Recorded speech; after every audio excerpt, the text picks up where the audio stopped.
যদি আপনি খাকি ক্যাম্বেল হাঁস যদি ভালো কোয়ালিটির হাঁস আপনি কিনতে পারেন বা উৎপাদন করতে পারেন 90 থেকে 95% পর্যন্ত ডিমের রেকর্ড আছে। 80% ডিমও কেউ পায় যদি 5 থেকে 6 টাকা খাদ্য খরচের মধ্যে, তাহলে দেখা যাচ্ছে 1000 হাঁস থেকে 800 ডিম পাওয়া সম্ভব। 800 ডিম পাইলে এখন হাঁসের ডিমের বাজার 15 টাকার কমে তো খুবই কম, 15 টাকা মিনিমাম থাকে। 800 ডিমের দাম 12,000 টাকা। এখানে আপনার 7 টাকা করে খরচ হলেও কিন্তু 7,000 টাকার মধ্যে কাভার হয়ে যাবে। ডেইলি 4-5,000 টাকা থাকবে। এটা হচ্ছে আপনার একটা আনুমানিক হিসাব বললাম, কিন্তু চেষ্টা করতে হবে 7 টাকা বা 6 টাকা যাতে না লাগে। আসসালামু আলাইকুম দর্শক বন্ধুরা, কেমন আছেন সবাই? দেশ এবং দেশের বাইরে যেখান থেকে এই মুহূর্তে আমাদের আজকের এই প্রোগ্রাম দেখছেন সকলকে স্বাগত জানাচ্ছি। আজকে আমরা চলে এসেছি পাবনা জেলার সুজানগর উপজেলার আমিনপুর গ্রামে এয়ার অ্যাগ্রো ফার্ম দেখতে। এখানে এয়ার অ্যাগ্রো ফার্মের কর্ণধার শাকিল ভাই অ্যাগ্রো ফার্মে মুরগি, ছাগল, হাঁস এগুলো নিয়ে দীর্ঘদিন যাবৎ কাজ করে যাচ্ছেন। আমরা এর আগেও আপনাদেরকে তার এই ফার্মের বিভিন্ন চিত্র দেখানোর চেষ্টা করছি। আমরা আজকে আপনাদেরকে হাঁস পালনে একটি সাফল্য দেখানোর জন্যই মাঠে চলে আসছি। মুক্তচরণ পদ্ধতিতে কিভাবে হাঁস পালন করতেছেন শাকিল ভাই সেসব বিষয়ে জানবো। আপনারা জানবেন যে বড় মৌসুমে ধান কাটা মাড়াই হওয়ার পরে মাঠে অধিকাংশ জায়গায় ফাঁকা থাকে, এবং আপনারা জানবেন যে চলন বিলের বিভিন্ন জায়গায় বিভিন্ন মাঠ ফাঁকা থাকে। এই জায়গাগুলোতে উন্মুক্ত পদ্ধতিতে স্থানীয় চাষি বা কৃষকরা হাঁস পালন করেন। তো এইভাবে বাংলাদেশের বিভিন্ন জেলা উপজেলা হাঁস পালন হয়। বিশেষ করে ময়মনসিংহের নেত্রকোনা, পাবনা, সিরাজগঞ্জ এবং আমাদের রংপুরের গাইবান্ধা জেলার বিভিন্ন উপজেলায় এভাবে মুক্তচরণ পদ্ধতিতে হাঁস পালন হয়। তো আমরা আজকে এই মুক্তচরণ পদ্ধতিতে হাঁস পালন নিয়ে কথা বলবো শাকিল ভাইয়ের সাথে। যে হাঁসগুলো দেখতে পাচ্ছেন এখানে প্রায় 900 থেকে 1000 হাঁস রয়েছে, যেগুলো সম্পূর্ণ একবারে মাঠে খাওয়াই লালন পালন করা হয়েছে কোনো খরচ ছাড়াই। তো এই হাঁসগুলো কীভাবে লালন পালন হলো, এগুলো বয়স কেমন, এখন এই হাঁসগুলো কী পরিমাণ ডিম দিচ্ছে, এগুলো কীভাবে বিক্রি হচ্ছে, এতে লালন পালন করে খামারি বা চাষিরা লাভবান হচ্ছে কিনা সেসব বিষয়ে জানবো।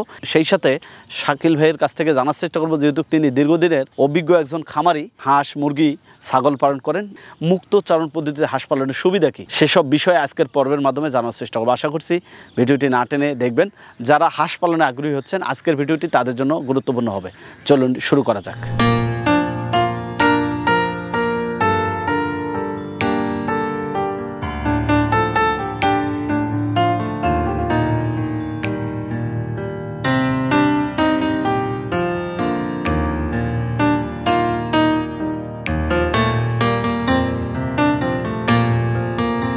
আসসালামু আলাইকুম। ওয়ালাইকুম আসসালাম ভাই, ভালো আছেন?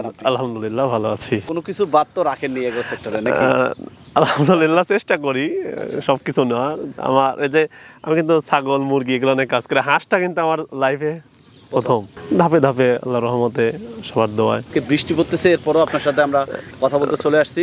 বৃষ্টি এখানে স্থায়ী শেড নেই, এগুলা লালন পালন করা হয় হচ্ছে একদম মুক্তচরণ পদ্ধতিতে বিলের মধ্যে। দেখেন বিলের মধ্যে আমরা যে আসছি, এখানে ওরা সারাদিন খাবে, সন্ধ্যার সময় আমরা অস্থায়ী যে শেড তৈরি করে ওখানে তাদেরকে রাখি আর কি। এইভাবে এতে খাবার খরচ কম হয়। হাঁস কতগুলো আছে এখন? এখানে আছে 1000। এমনিতে হাঁস ব্ল্যাক হোল আপনার ওখানে তো 4000 ব্ল্যাক হোল আপনি ভিডিও করলেন। এখানে ক্যাম্বেল আছে আপনার সহস্রাধিক। খাকি ক্যাম্বেল পালনের বিষয়ে একটু জানবো। হ্যাঁ, মুক্তচরণ পদ্ধতিতে এই হাঁসটি লালন পালনের সুবিধা কি? আসলে দেখেন এই খাকি ক্যাম্বেল হাঁসটা আসলে আমাদের দেশীয় জাত না হলেও আমাদের দেশের আবহাওয়াতে এটা থাকতে থাকতে কিন্তু এটা একদম আমাদের দেশের আবহাওয়ার সাথে মিশে গেছে। হাইব্রিড জাতের হাঁসের মতো না, আমাদের কাছে কিন্তু বেশ কয়েকটা জাতের হাঁস আছে, যেমন ব্ল্যাক হোলটা আছে ডিমের জন্য, অল্প দিনে ডিম আসে। পিকিং স্টারটা আছে, বেজিংটা আছে। বেজিংটা নিয়ে তো আমি প্রায় 8 বছর কাজ করি। যাই হোক, ক্যাম্বেলটা নিয়ে ওই রকমই, কিন্তু এটা হচ্ছে ডিমের জন্য। ক্যাম্বেল জাতটা আমাদের দেশীয় জাত না হলেও এটা আমাদের দেশের আবহাওয়ার সাথে থাকতে থাকতে একদম 40-50 বছর থাকতে থাকতে আমাদের পরিবেশের সাথে একদম মিশে গেছে। রোগবালাই কম হচ্ছে, প্রোডাকশন ভালো দিচ্ছে। আর এটাকে একটা সুবিধা হচ্ছে খাকি ক্যাম্বেল এবং ব্ল্যাক হোল, এই দুইটার একটা ভালো সুবিধা হচ্ছে এই দুইটা জাত আপনি মুক্তচরণ পদ্ধতিতে রাখতে পারবেন। ঝড় বৃষ্টি যাই হোক আল্লাহর মতো সমস্যা হবে না। যেমন আপনি বেজিং বা পিকিং স্টার এই জাতগুলো আমাদের মাংসের যেগুলা, এটা ব্রয়লারের মতন আমরা পালি, এগুলাকে যদি আপনি বিলে ছাড়েন রোদ বৃষ্টিতে ক্ষতি হয়ে যাবে, ঠান্ডা লাগবে, স্ট্রোক করবে। কিন্তু এই জাতটা ক্যাম্বেল এবং ব্ল্যাক হোলটা এগুলোর এই সম্ভাবনা নাই। সেজন্য আমরা যেটা করি আপনার 20 থেকে 21 দিন ফিট খাওয়ায় একটু বড় হলে আমরা মাঠে দিয়ে দেওয়া হয়। বিলে ছেড়ে দিলে, বিলে আমাদের দেখা যাচ্ছে গাজনার বিল, পাবনা জেলার সবচাইতে বড় বিল হচ্ছে গাজনার বিল। এখানে প্রায় বছরের 10 মাসই খাবার এখানে ফ্রি খাওয়ানো যায় মুক্তচরণ পদ্ধতিতে। খুব অসুবিধা না হলে খাবার কেনাই লাগে না। বিলে কি খাবার?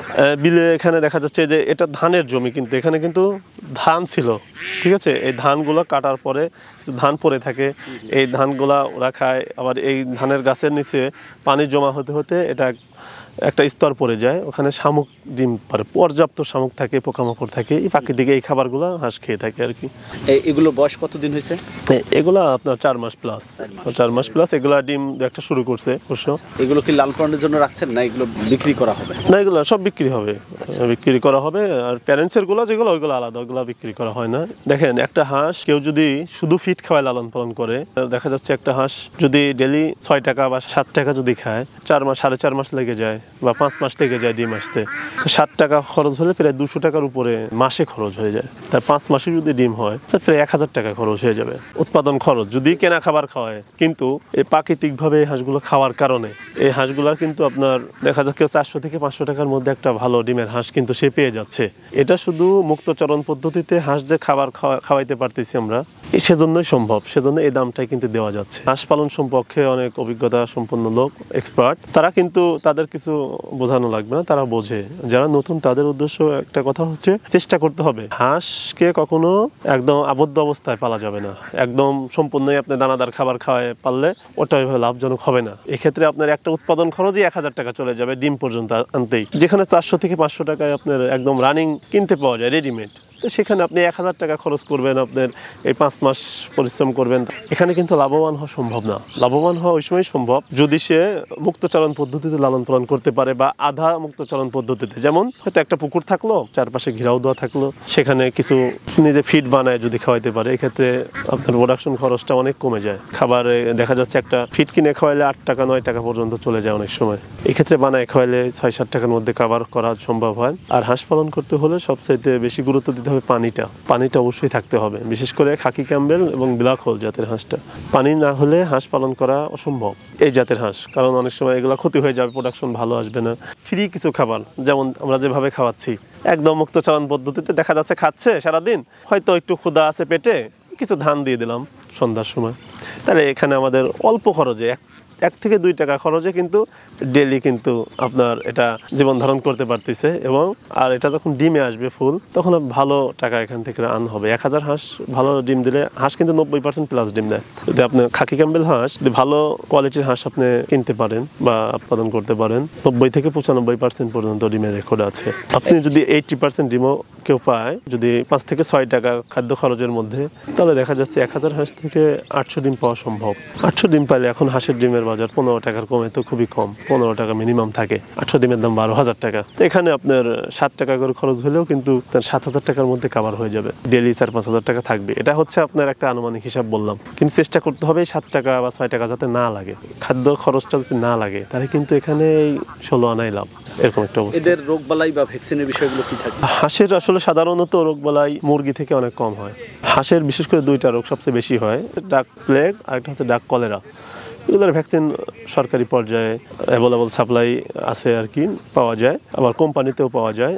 আর পাশাপাশি এখন আমরা একটা জিনিস লক্ষ্য করতেছি, হাঁসের বার্ড ফ্লু রোগটা হয়, এতে মাথা ঘুরে, চোখ সাদা হয়ে যায়। এতে হাঁস দেখা যাচ্ছে 1000 আছে, 3-4 দিনের মধ্যে মারা যাচ্ছে। সেজন্য বার্ড ফ্লু ভ্যাকসিনটা আমরা করে দিই। অনেকে হাঁস পালন করার আগ্রহ প্রকাশ করতেছে, আপনি অনেকগুলো পয়েন্ট বলেছেন। আসলে হাঁস আমার কাছে যতটুকু মনে হয়েছে যে এদের পালন উপযোগী জায়গা না হলে হয়তো লালন পালন করা অনেকটা কঠিন হবে এবং ব্যয়বহুল হবে। অবশ্যই। তো আপনি এই জায়গা থেকে যারা নতুন খামারি করতে চাচ্ছে তাদের উদ্দেশ্যে কি বলবেন? আসলে দেখেন, আমি যে বিষয়টা আগে বললাম, হাঁস পালন করতে হলে আপনার কয়েকটা পদক্ষেপ নিতে হবে। ফার্স্টে যেটা করতে হবে সেটা হচ্ছে উন্মুক্ত চারণভূমি থাকতে হবে। দ্বিতীয়ত, হাঁস পালন করতে হলে অনেক ধৈর্য শক্তির প্রয়োজন আছে, এখানে সময় দিতে হবে। নিজের সময় দিলে হয় কি, বাইরের লোকজন দিয়ে যখন কাজ করাবেন তখন সে তার মতন বেতন নিয়ে চলে যাবে, ওই মায়া মমতাটা তার মধ্যে থাকবে না, আপনার নিজের জিনিসে নিজের যেরকম মায়া থাকবে না।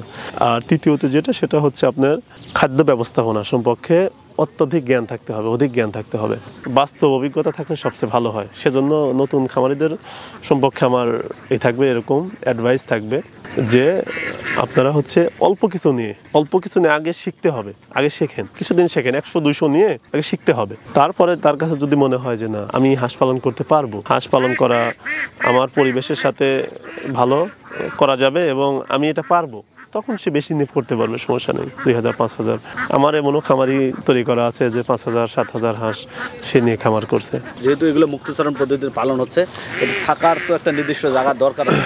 জি, যদি কেউ আবদ্ধ অবস্থায় বা অর্ধ আবদ্ধ অবস্থায় করতে চায়, সেক্ষেত্রে থাকার জায়গাটা কেমন হলে ভালো হয়? হাঁস পালনের ক্ষেত্রে বাসস্থানটা একটা গুরুত্বপূর্ণ একটা বিষয়। দেখা যাচ্ছে যে বিশেষ করে আবদ্ধ অবস্থায় যেগুলা পালন করা হয় সেগুলোকে কিন্তু দেখা যাচ্ছে যে ভালো ঘরে রাখা হয়, এটা ঠিক আছে। কিন্তু আমাদের দেশের নতুন খামারিরা যেটা করে সেটা হচ্ছে 2 লাখ টাকার হাঁস কিনলে 5 লাখ টাকার ঘর উঠায়, আগে ঘর উঠায় ওই 2 লাখ টাকার হাঁস উঠায় রাখে। কিন্তু ওটা না করে যেটা উচিত সেটা হচ্ছে আপনার 5 লাখ টাকার হাঁস কিনে 1 লাখ টাকার ঘর তৈরি করা, মানে যতটুকু না হলে না। অনেকেই আছে যারা বিশেষ করে আমাদের মতো হচ্ছে মুক্ত চালন পদ্ধতিতে লালন পালন করে, তারা তো বিভিন্ন বিলে মাঠে চড়ায় বেড়ায়। এখন যেখানে উনি হাঁসগুলা চড়াচ্ছে সেটা থেকে যদি 50 কিলোমিটার দূরে যদি তার শেড থাকে, ওখানে তো সন্ধ্যার সময় নিয়ে যাওয়া সম্ভব না। সেজন্য যেটা করতে হবে সেটা হচ্ছে আমরা যেটা করি, অস্থায়ী শেড নির্মাণ করি, উপরে ত্রিপল দিয়ে চারপাশে নেট দিয়ে ঘেরাও দিয়ে, সন্ধ্যা সারাদিন খাবে, সন্ধ্যার সময় ওখানে নিয়ে রাখা হবে। সবাই হয়তো এভাবে পালন করতে পারবে না, আবদ্ধ বা অর্ধ উন্মুক্তভাবে যারা পালতে চায় তাদের পরামর্শ থাকবে তারা হচ্ছে হালকা করে ছোট বাঁশ খুঁটি দিয়ে অল্প খরচের মধ্যে কোনো রকম ছাউনি দিয়ে, ত্রিপলের ছাউনি দিয়ে অল্প খরচে যদি শেডটা তৈরি করতে পারে, যে রাত্রে সারাদিন ঘোরাঘুরি করবে, খাবে, রাত্রে শুধু ওখানে থাকবে, তাহলে এদিক থেকে তার অনেকগুলো টাকা কিন্তু বেঁচে যাবে। এখন কি বাংলাদেশের মানুষ ওইভাবে হাঁস কেনে খাওয়ার জন্য বা লালন পালন করার জন্য? বাংলাদেশের মার্কেটে হাঁসের ব্যাপক চাহিদা রয়েছে। করোনার আগে কিন্তু আমরা তাইওয়ানে আমরা হাঁস পাঠাইছি, এগুলা বাংলাদেশ থেকে এগুলো আমরা রপ্তানি করছি, কিন্তু করোনার পরে ওটা পসিবল হয়নি। তারপরেও আমাদের বিভিন্ন চেনের মাধ্যমে দেশের বাইরে যায়। যেমন আপনি জেনে থাকবেন আমাদের পাবনা জেলাতে কিন্তু বৃহত্তম একটা প্রতিষ্ঠান আছে বেঙ্গল মিট, এটা কিন্তু হাঁস বিদেশে রপ্তানি করে, এগুলাতে আমরা সাপ্লাই করে থাকি এই হাঁসগুলা। ওনারা বিশেষ করে ইউরোপিয়ান কান্ট্রিতে এই হাঁসগুলা ওনারা বিক্রি করে থাকে আর কি। তো এখানে আমরা দীর্ঘদিন যাবৎ দিচ্ছি আর কি, এখানে ব্যাপক একটা চাহিদা আছে। আর বাংলাদেশে কিন্তু বর্তমান যে সিচুয়েশন, আপনার মুরগি থেকে হাঁসের দাম কম, আর হাঁসটা কিন্তু বিশেষ করে একদম প্রাকৃতিক ন্যাচারাল হয়। আমরা যে ব্রয়লার মুরগি খাই বা সোনালি খাই, এগুলো তো ফিডের মাধ্যমে পালা হয়, আর এগুলার যে কেজি হিসেবে দাম হয় হাঁসের কিন্তু আরও তুলনামূলকভাবে কম হয়। যে পরিমাণে চাহিদা আছে বাংলাদেশে যদি নতুন নতুন অনেক উদ্যোক্তা তৈরি হয়, এই চাহিদাগুলো রিকভারি করা সম্ভব হবে ইনশাল্লাহ। তো আপনাকে অসংখ্য ধন্যবাদ, অনেক মূল্যবান সময় দিলেন। একবার মাঠে চলে আসছি, বৃষ্টি হচ্ছে, এরপরেও আপনার সময় নিলাম। আপনি ভালো থাকবেন, আপনার এই যে এগ্রো ফার্ম আগামীতে আরো ভালো করবে, জি ইনশাআল্লাহ, সেই আশাবাদ ব্যক্ত রেখে বিদায় নিচ্ছি। আসসালামু আলাইকুম। ওয়ালাইকুম আসসালাম। দর্শক বন্ধুরা, আমরা এতক্ষণ থেকে কথা বললাম শাকিল ভাইয়ের সাথে মুক্তচারণ পদ্ধতিতে হাঁস পালনের বিভিন্ন বিষয় নিয়ে। দর্শক, আমরা সারা দেশব্যাপী ঘুরে দেখেছি হাঁস পালন অত্যন্ত লাভজনক, তবে এর বিশেষ কিছু কৌশল রয়েছে যদি আপনি সেটি অবলম্বন করতে পারেন। আমরা এখন যে হাঁসগুলো দেখতে পাচ্ছি এগুলো সম্পূর্ণ মুক্তভাবে লালন পালন করা হচ্ছে। বড় মৌসুমে ধান কাটার পরে পুরো মাঠ ফাঁকা থাকে, মাঠে অনেক ধান পড়ে থাকে, বিভিন্ন শ্যাওলা, বিভিন্ন শামুক, এই জাতীয় খাবার হাঁসগুলো ন্যাচারালি পাচ্ছে। এতে করে হাঁসের শারীরিকভাবে তারা অনেকটা ফিট থাকতেছে, ডিম ধারণ ক্ষমতা বা রোগ প্রতিরোধ ক্ষমতা অনেকটা বেশি হচ্ছে, এবং এই হাঁসগুলোর ডিমের পার্সেন্টেজও অনেক বেশি। এতে খরচ কম হয়, এই হাঁসটি তাদের জন্য লাভজনক হচ্ছে। আমরা আশা করি আপনারা যা হাঁস পালন করতে চাচ্ছেন এইভাবে পরিকল্পিতভাবে খামার করলে আপনি অবশ্যই লাভবান হতে পারবেন। আর এর বাইরে গিয়ে আপনি যখন এটাকে আবদ্ধভাবে করতে যাবেন তখন দানাদার খাদ্য খাওয়ালে অধিক খরচ হবে। বর্তমান বাংলাদেশের বাজারে হাঁসের যে দাম, সেই দাম অনুযায়ী আপনি এখানে খুব বেশি লাভবান হতে পারবেন না। যার কারণে আমি বলবো, যাদের এই ধরনের পালন উপযোগী জায়গা রয়েছে তারা নিঃসন্দেহে হাঁস পালন করতে পারেন। এই হাঁস পালন আপনার জন্য লাভজনক হবে এবং এটি করে কর্মসংস্থানের সুযোগ সৃষ্টি করা সম্ভব হবে।